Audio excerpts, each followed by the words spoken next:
છોટાઉદેપુર લોકસભાના સાંસદને તંત્રના અધિકારીઓએ અપૂરતી માહિતી આપતા હોય તે બાબતે જિલ્લા કોંગ્રેસ સમિતિએ અધિક જિલ્લા કલેક્ટરને આવેદનપત્ર આપ્યું। છોટાઉદેપુર લોકસભાના સાંસદ જસુભાઈ રાઠવાની લેખિત રજૂઆત બાદ રાજકારણ ગરમાયું છે। છોટાઉદેપુર લોકસભાના સાંસદ જિલ્લાના ધારાસભ્યો અને જિલ્લા તાલુકા પ્રમુખ સહિતના હોદ્દેદારો દ્વારા સહકારી તંત્રના અધિકારીઓ પાસે જાહેર હિતલક્ષી માંગવામાં આવતી માહિતીઓ સમયસર માંગ્યા મુજબ અને પૂરેપૂરી આપવામાં આવતી નથી, જે બાબતનું એક પત્ર છોટાઉદેપુર લોકસભાના સાંસદ જસુભાઈ રાઠવાના સોશિયલ મીડિયામાં વાયરલ થતા આ પત્રને રાજકીય ઓપ આપવામાં આવ્યો છે। કોંગ્રેસ દ્વારા આપેલ આ આવેદનપત્રમાં જણાવેલ છે કે છોટાઉદેપુરના સાંસદ દ્વારા કરવામાં આવેલ લેખિત ફરિયાદ કે જિલ્લાના અધિકારીઓ તેઓની માંગણી મુજબ કોઈ માહિતી આપતા નથી અને આપે છે તો તે મોડી આપે છે અને તે પણ અધૂરી હોય છે, જેના કારણે જિલ્લા કક્ષાના સંકલનની મીટિંગમાં લોકોના અને તેમના વિસ્તારના પ્રશ્નોની યોગ્ય રજૂઆત કરી શકાતી નથી તેવા ગંભીર બાબતનો આક્ષેપ કરવામાં આવ્યો છે। તેને લઈને છોટાઉદેપુર જિલ્લા કોંગ્રેસ દ્વારા આજ રોજ આવેદનપત્ર આપવામાં આવ્યું હતું। જો એને સાંભળશે નહીં તો લોકોના કામ થશે। એમને ભાજપની અંદર ઝઘડા હોઈ શકે છે, સંગઠનના વિરોધમાં હોઈ શકે છે, પણ અમે એને એક સાંસદના હોદ્દાને સહકાર આપવા માંગીએ છીએ, જેથી એ રજૂઆત કરી શકે અને લોકોના કામ થાય। સાંસદ સાહેબે ઘણા બધા પ્રશ્નો એમની સામે છે, ગામમાં જાય છે તો લોકો એમને પૂછે છે કે ભાઈ પેલા ડાયવર્ઝનનું શું કરવાનું છે, જૂના કોન્ટ્રાક્ટર બનાવવાનું છે કે નવાને આપવાના છો, જે રોડ રસ્તા તૂટી ગયા એનું શું, નકલી કચેરી કૌભાંડનો 25 કરોડ રૂપિયા છોટાઉદેપુરમાં ગયા એ લાભાર્થીઓને ફરી ક્યાંથી આપવાના છે કે નથી આપવાના? કારણ કે ચોરી તો સરકારમાં થઈ છે અને પહેલાં બિનજરૂરી એમના પૈસા ગયા છે, તો એ આપવાના છે કે નહીં તે।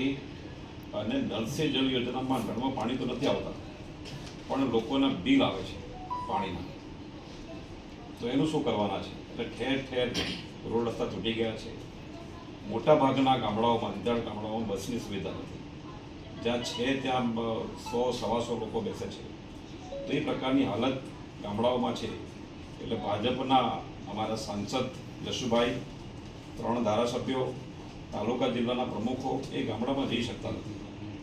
આવું નવું થશે તો આવતા દિવસોમાં અધિકારીઓ વગર એ લોકો જઈ નહીં શકે। આજકાલ અધિકારીઓના કાર્યક્રમમાં જઈ શકાય છે, આમ જતા નથી, તો હાલત વધારે ખરાબ ના થાય એટલા માટે અમે આવેદનપત્ર આપીએ છીએ અને વિનંતી કરીએ છીએ કે એમનું સાંભળો, એ જે પણ રજૂઆત કરતા હોય તો જેવી પણ કરતા હોય તો સુધાર લેજો, પણ સાંભળો એમનું, એ અમારી વિનંતી છે। અને એવું કહે છે કે ખોટી માહિતી કે અધૂરી માહિતી આપે કોઈ સાબિત એવું થાય છે કે અહીંયા ભ્રષ્ટાચાર થતો હોય તો અધૂરી માહિતી ને ખોટી માહિતી મળતી હોય તો એમને ખોટી તો ખોટી પણ એમને માહિતી આપો। આજે તમે આવેદનપત્ર આપ્યું છે, શું મુદ્દા છે? આજે અમે છોટાઉદેપુર જિલ્લા કોંગ્રેસ સમિતિના આગેવાનો, છોટાઉદેપુર તાલુકા કોંગ્રેસ સમિતિના પ્રમુખ માનનીય સોમભાઈ રાઠવા સાહેબ, પાવીજપુર તાલુકાના પ્રમુખ કાજરભાઈ, શહેરના પ્રમુખ સુલેમાનભાઈ અને બીજા બધા આગેવાનો ભેગા થઈને ગઈકાલે અહીંના માનનીય સાંસદ શ્રી જસુભાઈએ જે ફરિયાદ કરી છે કે એમની રજૂઆત એના અધિકારીઓ સાંભળતા નથી, એ કોઈ જવાબ માંગે તો એમને આપવામાં નથી આવતો, અથવા મોડો આપવામાં આવે છે અથવા અધૂરો આપવામાં આવે છે, જેના કારણે જિલ્લાના લોકસભા વિસ્તારના લોકોના પ્રશ્નો જે છે એની રજૂઆત કરી શકતા નથી, નિરાકરણ લાવી શકતા નથી। અમને થયું કે આ જે પ્રશ્ન છે એ કોઈ વ્યક્તિનો નથી। જસુભાઈ ભલે ભાજપ પાર્ટીના હોય પણ આ લોકસભા વિસ્તારના સાંસદ છે અને સાંસદનું જો અધિકારીઓ સાંભળતા ના હોય, એમને જવાબ ના આપતા હોય તો ધારાસભ્યનું શું હાલત હશે એ સમજી શકાય છે। ધારાસભ્યને તો કોઈ પૂછતા જ નહીં હોય અને ધારાસભ્યોનું સાંસદો ના સાંભળે, તાલુકા જિલ્લાના પ્રમુખો, બીજા હોદ્દેદારો જે છે એમનું આ સરકારી તંત્ર સાંભળતું નથી, એ પ્રકારની સ્થિતિ છે। અને અમે અવારનવાર કોંગ્રેસ પાર્ટીએ અનેક પ્રશ્ન રજૂઆત કરી છે। અમે 9 તારીખે આજે પુલ તૂટી ગયો ડાયવર્ઝન વિશે આવેદનપત્ર આપ્યું હતું અને 10 તારીખે જસુભાઈએ પત્ર લખ્યો છે। અને જે મુદ્દાઓ છે કે જિલ્લામાં રોડ રસ્તા તૂટી ગયા છે અને વિદ્યાર્થીઓ દરેકને પ્રશ્ન છે અને સાથે ભૂતકાળમાં આ જિલ્લામાં 25 કરોડ કરતાં વધારે નકલી કચેરી કૌભાંડ થયું. માનનીય જસુભાઈ એની પણ તપાસ માંગતા હશે.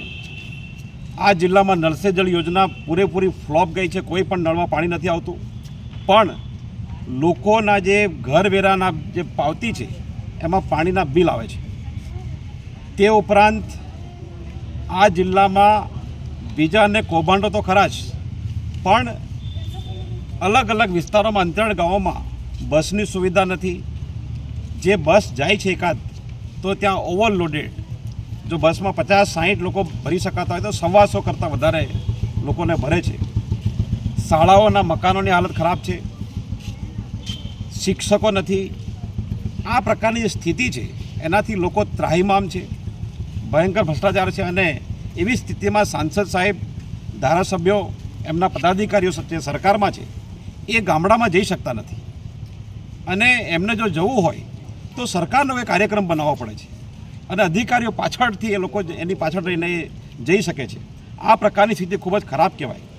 અમને લાગે છે કે ભાજપમાં સંગઠન અને પદાધિકારીઓ વચ્ચે કોઈ પ્રોબ્લેમ હશે, મનમેળ નહીં હોય. ભૂતકાળમાં એમના ઝઘડાઓ થયા છે, એવું બહાર આવ્યું છે. અને એમનું સંગઠન સહકાર નહીં કરતું હોય એ બરાબર નથી. જે કામ ભાજપના સંગઠને કરવું જોઈએ તે કામ અમે કરી રહ્યા છીએ. એટલા માટે કે સાંસદ, ધારાસભ્યો અને અધિકારીઓ સાંભળવા જોઈએ, જેથી લોકોને ન્યાય મળે. તો આ અમે કરી રહ્યા છીએ. અને આવતા દિવસોમાં જસુભાઈ, માનનીય સાંસદ શ્રી, ધારાસભ્યો, એમને જો હજી પણ કોઈ નહીં સાંભળે તો અમે એમને પૂરો સહકાર આપવા માંગીએ છીએ. જો એ લોકો આ તંત્ર સામે, સરકાર સામે આંદોલન પણ કરશે તો અમે એમની પાછળ ઊભા રહેવા માટે પણ કોંગ્રેસ પાર્ટીના એક કાર્યકર્તા તૈયાર છે. એ અમે આવેદનપત્ર આજે આપ્યું છે. અને અમને આશા છે કે અમારા આવેદનપત્રથી ભાજપના અહીંના જે સાંસદ છે જસુભાઈ, એમનું અધિકારીઓ સાંભળશે. અહીંના 3 ધારાસભ્યો છે એમનું અધિકારીઓ સાંભળશે અને બીજાનું સાંભળશે અને લોકોનું કામ થશે એવી અમને આશા છે. અને આશા રાખી આપણા માધ્યમથી આ વાત સરકારી તંત્રને પણ પહોંચશે. Reporter Faizan Khatri, Janadesh news, Chhota Udepur.